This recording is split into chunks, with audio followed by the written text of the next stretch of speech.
Bismillahirrahmanirrahim. Assalamualaikum warahmatullahi wabarakatuh. Innal hamdalillah nahmaduhu wa nasta'inuhu wa nastaghfiruhu wa nastahdi wa natubu ilaih wa na'udzu billahi minasy syururi anfusina wa min sayyiati a'malina. May yahdihillahu fahuwal muhtadi wa may yudlilhu falan tajida lahu waliyyan mursyida. Asyhadu an la ilaha illallah wa la nusyrik bi rabbina ahada wa asyhadu anna Muhammadan abduhu wa rasuluhu alladzi yantiqu 'anil hawa in huwa illa wahyun yuha. Wassalatu wassalamu ala nabiyil mustafa wa ala alihi wa ashabihi wa man tabi'a huda. Amma ba'd. Alhamdulillah, kita bersyukur kepada Allah Subhanahu wa taala dengan setinggi-tingginya memanjatkan segala puji atas segala limpahan karunia nikmatnya yang senantiasa tercurah kepada kita.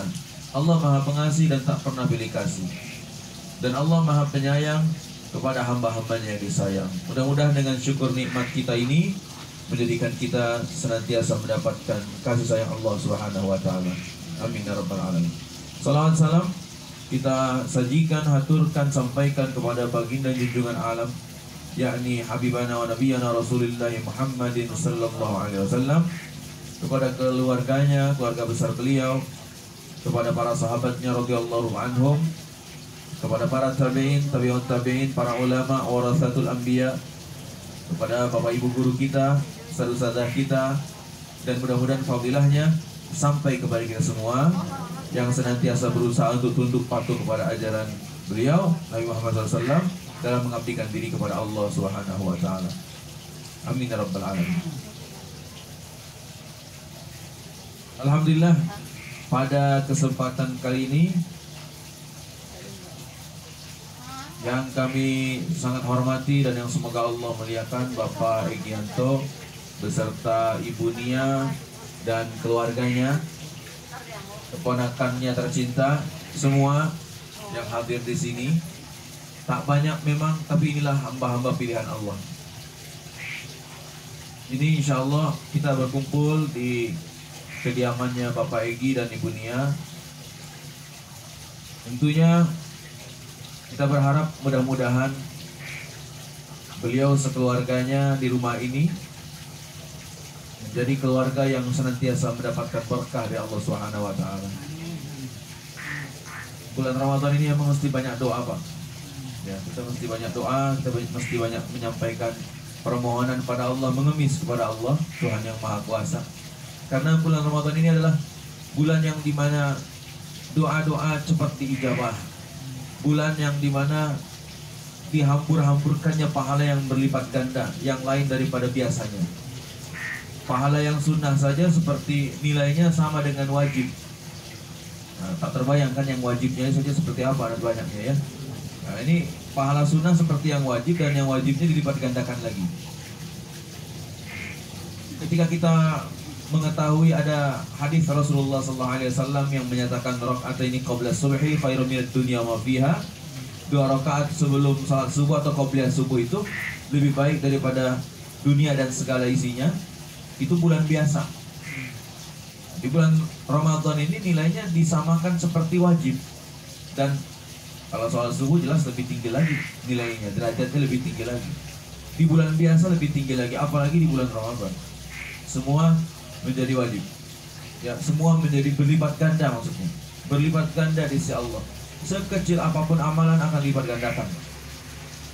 Maka alhamdulillah terkait dengan hal ini, pemirsa YouTube channelnya Abi Hilman makin kuatlah ya untuk like, share, dan subscribe ke YouTube channelnya Abi Hilman, yang mana insya Allah sekarang ini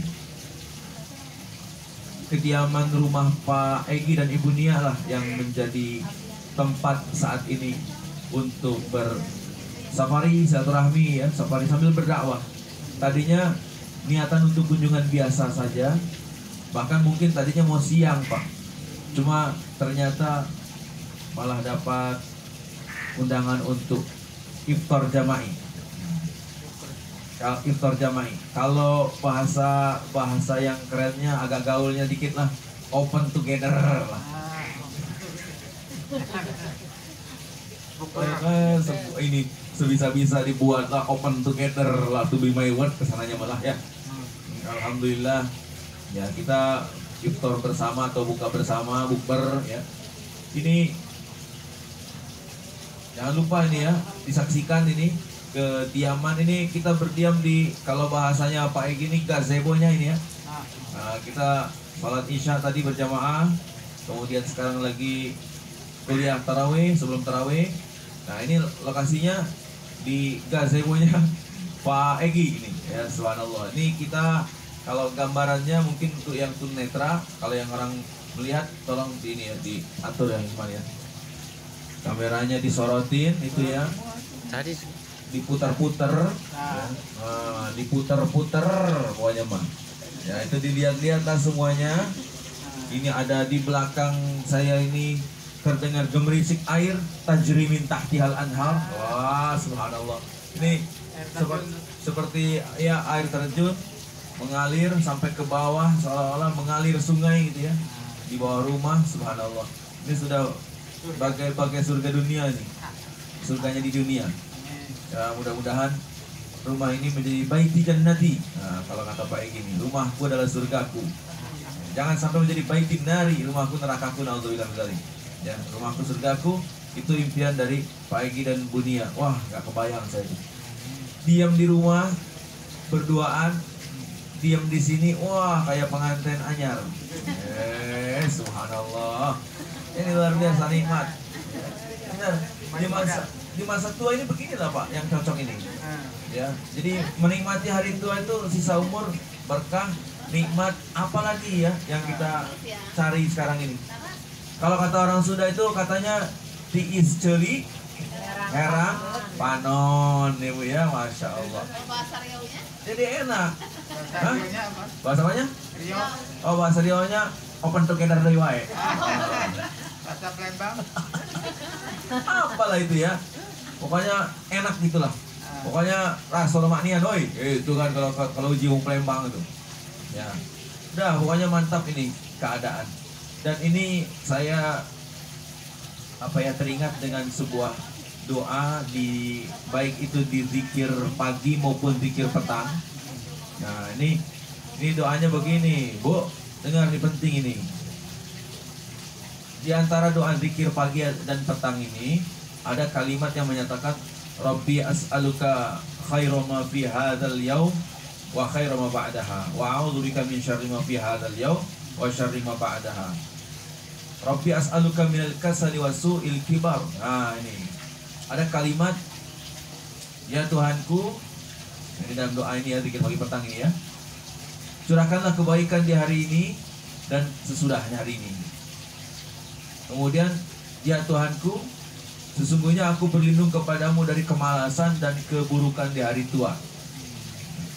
Rabbi a'udzubika minal kasali wa su'il kibar. Ya Allah, sesungguhnya aku berlindung kepadamu dari al-kasal dan wasu'il kibar. Kasal malas, kemudian wasu'il kibar keburukan di hari tua.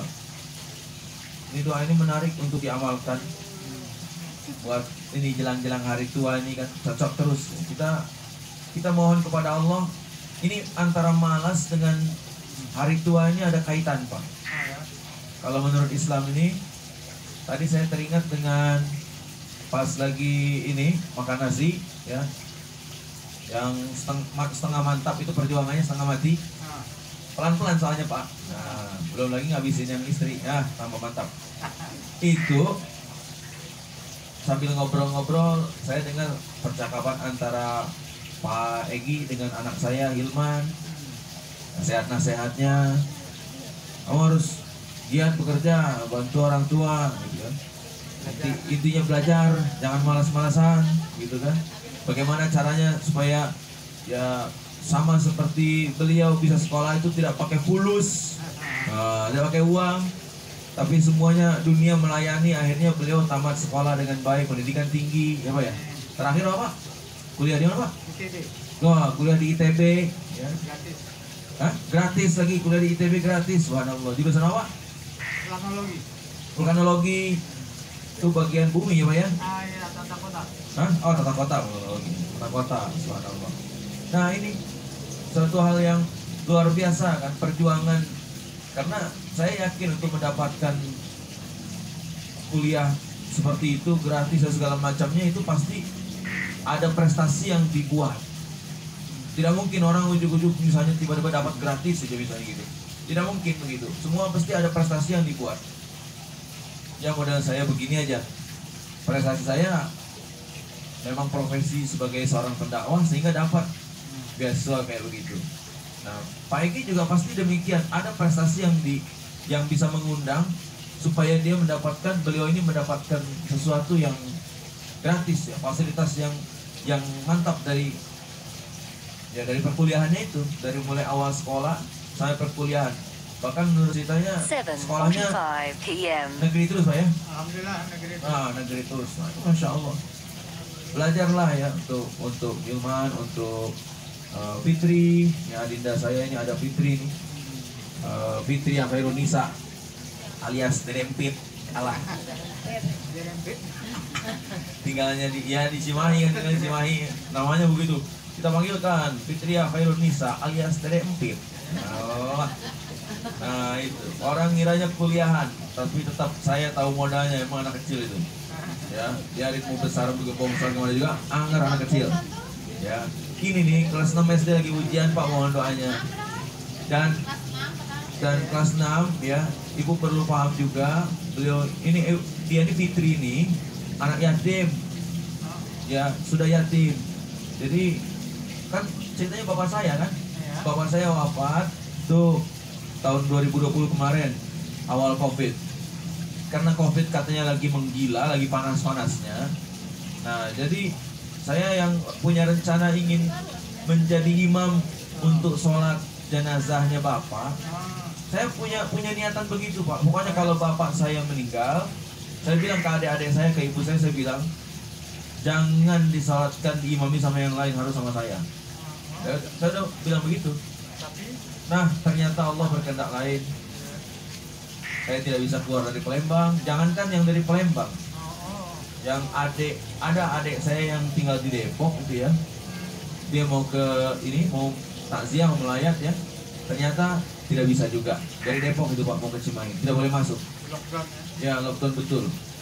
Kalau yang dari dalam tidak boleh keluar dari kota Cimahi, yang dari luar tidak boleh masuk. Itu lockdownian itu kalau orang Palembang itu lockdownian. Jadi bukan main. Tinggal kita hanya ini aja, sedih-sedihan aja di rumah dengan salat gaib kita. Nah, oleh karena memang ayahnya saya dengan ayahnya Fitri ini sama, ya berarti kami kan memang saudara kandung, dan ya otomatis Fitri ini ya anak yatim. Ya karena memang dia umurnya juga baru 12-an dan masih kelas 6. Ya saya ceritakan begini supaya mungkin keluarga besar Pak Egi bisa ada perhatian juga sama si Fitri ini. Ya, insya Allah mudah-mudahan tambah berkah karena menyantuni anak yatim Pak. Langsung saja ke si ini Fitri ini. Nanti kalau ada perlu apa-apa nomor HP-nya juga ada itu. Ya. Karena memang tugas saya juga sebetulnya untuk bantu-bantu Fitri ini walaupun sekemampuan saya yang paling kecil dari jauh. Karena saya sudah hari raya pun kembali ke Palembang, pisah lagi dengan Fitri ini. Ibunya ya tentunya beda ibu ya kami ya.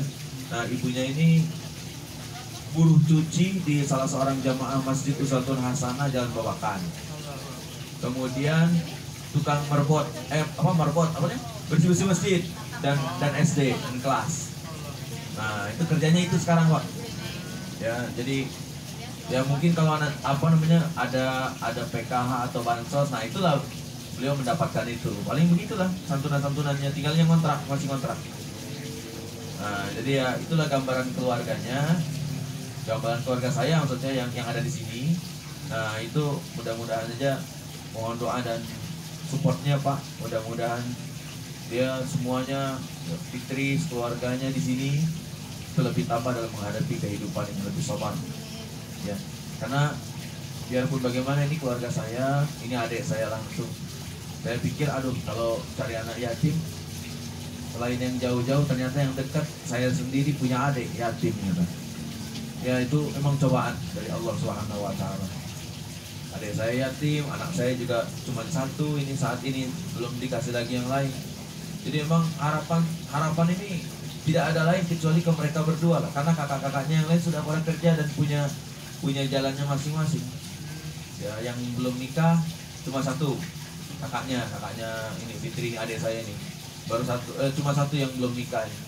Nah, jadi itulah gambaran dari keluarga kami. Dan ya kita semua sama-sama ini, kami semua sama-sama banting tulang bagaimana caranya supaya keluarga itu menjadi lebih baik.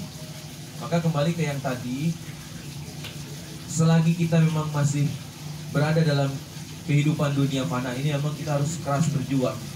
Hidup ini keras, hidup ini perjuangannya ekstra kuat. Tapi sekeras-kerasnya perjuangan hidup, jangan lupa dengan doa yang tadi.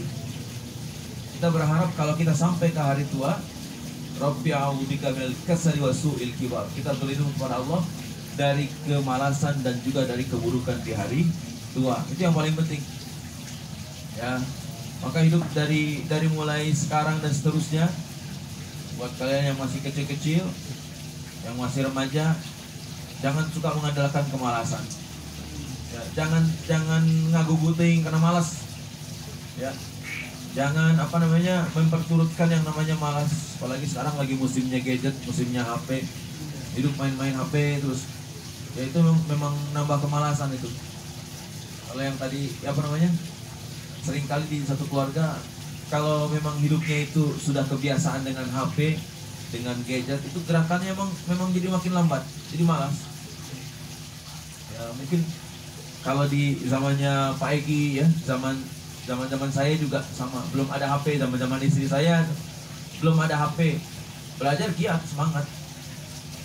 Nah, apalagi kalau istri saya emang pemikir ya, bidangnya dari kecil emang cerdas cermat terus. Kalau ada utusan lomba-lomba di sekolah, pasti dia inilah istri saya yang diutus gitu. Dibilang pemikir. Kalau saya waktu kecil bidangnya beda Pak, bukan pemikir, bidangnya nyanyi. Waktu kecil itu saya sempat sekolah di sekolah bina vokalia. Makanya nggak ada yang nyangka kalau saya bakalan jadi ustadz. Nggak ada yang nyangka. Malah semuanya pada nyangka waktu kecil itu. Semoga ini nama kecil saya kan Ardi. Nah, sekarang nama gelarnya Abi Hilman. Nah itu semoga dapat menjadi artis yang beken di masanya yang akan datang. Banyak ngomongin jadi artis, ini jarang yang mendoakan jadi ustadz, jarang. Tapi cita-cita sendiri pengen jadi ustadz. Kalau sendiri ya, hati sendiri pengen jadi ustadz. Cuma orang-orang rata-rata mendoakan supaya jadi artis. Memang di rumah, kemudian di SLB banyak piala-piala itu yang puluhan piala dihasilkan dari penyanyi dari kecil itu, lomba sana sini gitu. Dan utusan sekolah. Ya masing-masing punya prestasi. Tapi yang paling penting memang ketika saya kenal Islam lebih dalam sejak SMA. Nah saya waktu itu SMA-nya di SMA Islam di Muhammadiyah. Nah, saya dekat dengan kepala sekolahnya yang ustadz juga. Tadi diingatkan betul-betul tentang Islam. Nah, sejak SMA itulah saya mulai tampil. Beliau paksa dengan sekuat-kuatnya seperti dalam Mutakin. Semoga Allah merahmatinya, amin ya rabbal alamin. Ini orang Kalidam. Ada masih Pak, alhamdulillah masih umurnya di bawah Pak Egi lah, masih 69 tahun. Tapi itu karena ya mirip kayak Bunia jalannya. Agak sulit duduk gitu ya. Saraf kejepit. Gitu Bu. Nah, mirip kayak begitu. Tapi beliau alhamdulillah kemarin saya sowan satu rahim ke beliau masih ada. Ya, beliau masih sehat walaupun beliau ketika menuntun saya sudah goyang. Sudah beda. Kalau dulu beliau kan gagah nuntun saya ya. Sekarang sudah goyang, jalannya udah pelan-pelan gitu. Boleh diceritakan kapan Pak Ustadz mulai tunanetra berapa bersaudara? Oh maaf, kesempatan ini Baik Pak. Iya. Ini iya Pak, sama-sama. Ini gimana ya? Momen kuliah jadi cerita keluarga ini, Masya Allah. Iya. Terima kasih atas kesempatan yang diberikan dari Pak Egi. Jazakumullahu khairan katsiran. Semoga Allah mencurahkan balasan yang sebaik-baiknya dan sebanyak-banyaknya untuk Pak Egi, Bunia dan keluarganya. Ya, sebenarnya kalau tunanetra itu dari kecil, dari lahir. Dari lahir Pak. Tapi tunanetranya tidak langsung gelap, tidak langsung redup. Saya kalau sekarang gelap terlalu juga tidak. Ya, ada bayang-bayang lah apa kalau Pak Edi lagi duduk di sana adalah sedikit gitu. Tapi nggak kenal gitu. Bayang-bayang aja. Ada oh itu di situ ada orang. Paling gitu aja. Sedikit lah gitu kan. Terus di sebelah sana ada bayang-bayang juga Pak Edi apa Bunia apa? Ujak marahnya? Ini Hah? ngomong. Ibu Isa, coba? Oh Bu Lilis sama? Oh, ya Bu Lilis. Ya, alhamdulillah. Dan pokoknya kelihatan ada bayangannya, tapi tidak jelas. Iya, tidak jelas. Sedikit sekali ada titik-titik hitam aja, titik-titik hitam ada. Pokoknya di situ ada orang. Gitu. Nah, kalau dulu awal-awal apa mulai ada tahapannya sih mulai tunanetra tuh. Jadi kalau dulu tuh katanya mata tuh gerak kencang Pak, bergerak kencang. Nah, tapi masih agak jelas melihat itu. Sampai apa? Kalau di Sumatera itu kan ada rumah yang gonjong ya, apa? Bertanduk itu. Ya. Nah, itu rumah itu masih kelihatan tanduknya di atas, masih jelas. Oh, ini ada misalnya ada 9, oh berarti 9 kamar. Ini ada 5, oh berarti ada 5 kamar. Tahu kita. Oh ya. Masih lihat dulu. Jadi bagaimana tanduk, disitulah ruangannya. Tahu kita. Ya, rumah panah begitu. Tahu kita. Nah, cuma makin ke sini kok terakhir itu sekitar tahun 2015-an ya. Terus makin redup. Nah, sekarang yang dirasa sangat redup di atas itu kalau kita melirik ke atas kayak ada naungan apa? Awan ya, kayak ada asap ke atasnya. Nah, cuma keadaan sekitar jadi seperti sore terus. Seolah-olah seperti sore terus gitu Pak. Mendung Ya mendung lah gitu gimana. Nah itulah jadi ketunanetraan saya tingkatannya emang low vision tapi low vision dekat sekali. Low vision sangat dekat. Bukan totally blind bukan. Tapi low vision dekat lah. Nah itu kalau tentang ketunanetraan. Beda dengan istri. Kalau istri dari umur 6 tahun tunanetranya. Jadi masih sempat lihat dunia dengan jelas kalau istri itu tunanetra. Ya masih bisa apa membayangkan mencocokkan ini warna nih kayaknya merah sambungannya kemana itu masih bisa ya.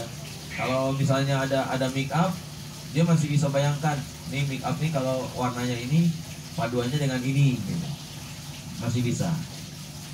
Nah, kemudian karena sudah ketahuan awalnya kan saya masuk TK Pak. Pertama TK Bayangkara itu di Riau ya, di Bayangkara. Nah kemudian karena tugas bapak ini kan orang perhubungan laut, nah, tugas pindah ke Jakarta. Pindah ke Jakarta sekolah di TK Isya. Rencananya mau ke SD di Muhammadiyah gitu ya, terus gitu sampai kuliah. Tapi ternyata ya kata guru-guru di sana anak bapak ini harusnya mesti masuk ke SLB. Jangan sekolah di sekolah umum dulu. Nanti kalau sudah bisa ilmu-ilmu tentang ketunanetraan, bisa bermasyarakat dengan baik, baru bisa lepas lagi ke kami gitu. Nah, akhirnya SD di Bogor, SLB ya, SLB di Bogor, SD sampai kelas 6 biasa tamat SD. Nah itu SMP-nya di Bandung, di Cimahi, di Citerep, SLB NA Citerep itu ya di Cimahi sini. Nah SMA-nya baru kita ke Muhammadiyah, SMA Muhammadiyah belajar ilmu-ilmu keislaman di sana gitu. Dan setelah SMA tidak langsung kuliah, asik dakwah dan nikah dulu. Nah setelah itu baru sekitar tahun 2010 baru kuliah. Nikah tahun 2005 dan kuliah tahun 2010.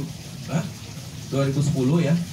Nah, dan gitu kuliah sampai dengan skripsi segala macam 2014. Nah, itu. Kuliahnya pakai apa? Pokoknya dari mulai SMA sampai kuliah, kan kalau SMA-nya umum ya, kuliahnya juga umum tuh. Kami macam-macam teknisnya. Pertama bisa pakai rekaman. Yang kedua apa yang bisa kami tulis pakai huruf braille. Nah, gitulah. Kemudian yang bisa dibuka misalnya di Google, kita download, ya kita bisa dengarkan file-filenya dan segala macam, banyak lah. Kita bisa memanfaatkan teknologi yang ada gitu Pak. Nah sehingga alhamdulillah, kalaupun ada teman sebangku, kita cari yang teman-teman yang enak, yang bisa membacakan kalau ada yang perlu dibacakan gitu.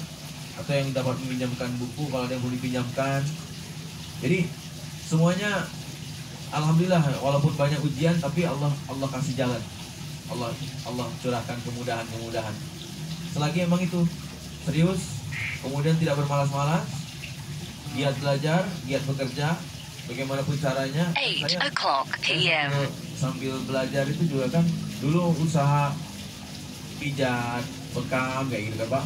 Nah kan sampai pagi juga kebagian ya, pijat, bekam itu alhamdulillah. Nah bisa terasa, itulah perkenalan kami itu dulu.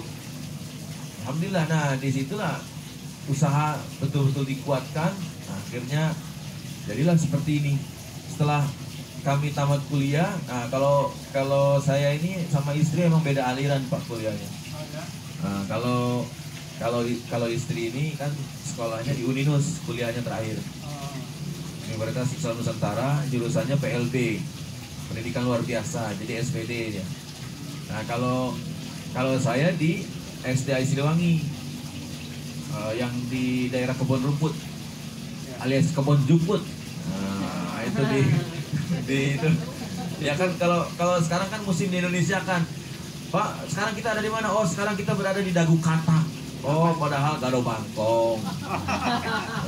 Dagu Katak. Baru dengar ya? Iya, sekarang ini dengar kan Bu ya? Ada, kalau di Palembang lebih unik lagi. Orang Palembang itu musuh bahasa Indonesia ya. Pak, sekarang kita berada di mana nih Pak? Oh, sekarang ini Pak, kita ini berada di daerah Kembang Ikan katanya. Padahal itu nama daerahnya Kambang Iwa.